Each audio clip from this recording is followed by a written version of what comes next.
যে আমি বনাঞ্চল ৰক্ষা কৰিব লাগিব কিন্তু আমাৰ গোৱালপাৰা আৰু কামৰূপ জিলাত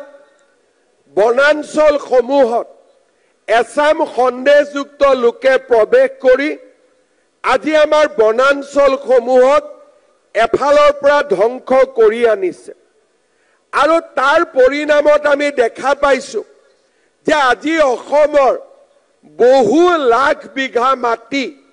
সন্দেহযুক্ত লোকৰ হাতত আছেগৈ আগতে কোনো চৰকাৰে সন্দেহযুক্ত লোকসকলক বনভূমিৰ পৰা আঁতৰ কৰিবলৈ চেষ্টা কৰা নাছিল আপোনালোকে জানি ভাল পাব যে আমাৰ চৰকাৰে দায়িত্ব লোৱাৰ পিছত আমি 1,45,000 বিঘা মাটি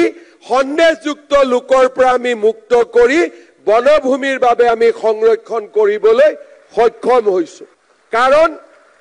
এই সন্দেহযুক্ত লোকসকলে কেৱল মাত্ৰ বনভূমিয়ে অধিকাৰ কৰা নহয় তেওঁলোকে আমাৰ সংস্কৃতি আমাৰ পৰম্পৰা আৰু আমাৰ অধিকাৰৰ ওপৰতো প্ৰশ্ন চিহ্ন লৈ আহে আজি আমি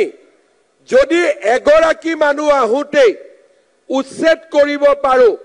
সমস্যা ডাঙৰ হ'ব নোৱাৰে